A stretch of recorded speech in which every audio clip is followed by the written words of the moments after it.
Se la situazione è tranquilla oggi in Friuli Venezia Giulia dopo la protesta degli agricoltori di 2 giorni fa, a cui sono sfilati circa 70 trattori e automezzi pesanti in città Udine, provenienti da varie località del Friuli, una nuova manifestazione è in preparazione. Lo ha annunciato, parlando con l'ANSA, uno degli animatori e portavoce della protesta dei trattori, Massimo Lauzzana.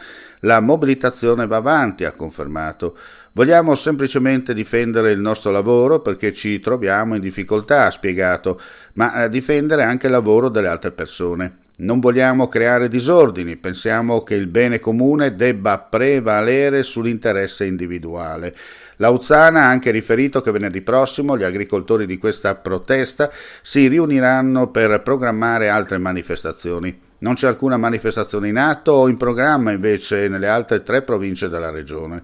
Tra i manifestanti ci sono anche i produttori di latte, i quali sottolineano che il prezzo è uguale a 40 anni fa e che la zootecnia sta morendo. Molti produttori stanno pensando di lasciare. Negli ultimi anni 7 stalle su 10 hanno chiuso.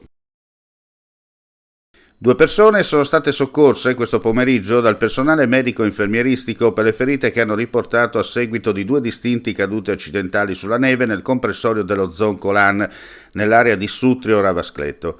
Gli infermieri della Sores hanno inviato sul posto l'equipaggio dell'ambulanza proveniente da Paluzza e l'elisoccorso. Per una persona è stato disposto il trasporto all'ospedale di Tolmezzo a bordo dell'ambulanza per le ferite, per fortuna non gravi. Per l'altra, invece, è stato disposto il trasporto d'urgenza a bordo dell'Eli Ambulanza all'ospedale di Udine. Le sue condizioni sono piuttosto serie.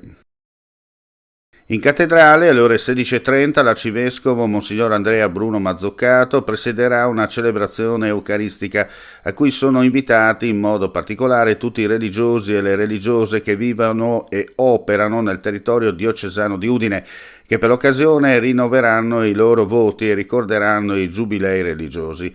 Il 2 febbraio, festa della presentazione del Signore, popolarmente detta Candelora, la Chiesa udinese celebra la giornata mondiale della vita consacrata e dedicata a tutte le persone, uomini, donne, laici o religiosi, che scelgono una forma di vita di consacrazione speciale a Dio nella professione dei voti di castità, povertà e obbedienza.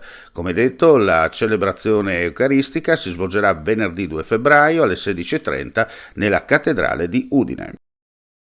Nuovo anno, nuovo ciclo di appuntamenti didattici e formativi che Molino Rosenkrantz organizza accanto alla produzione di spettacoli e alla realizzazione di eventi e rassegne sul territorio. A febbraio 2024 partono ben 3 attività pensate e calibrate per età ed esigenze diverse. Gli ingredienti di base necessari per partecipare sono innanzitutto la voglia di mettersi in gioco, di divertirsi imparando, di vivere in prima persona un'esperienza di crescita personale e professionale.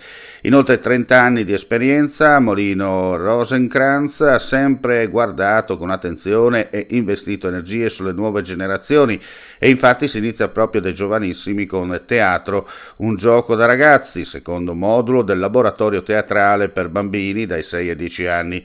Sono 12 lezioni, ogni mercoledì dal 7 febbraio al 24 aprile, dalle 17:15 alle 18:45 nel Teatro Comunale di Zoppola. Il corso, tenuto da Luca Maronese, si basa sui principi del teatro educazione.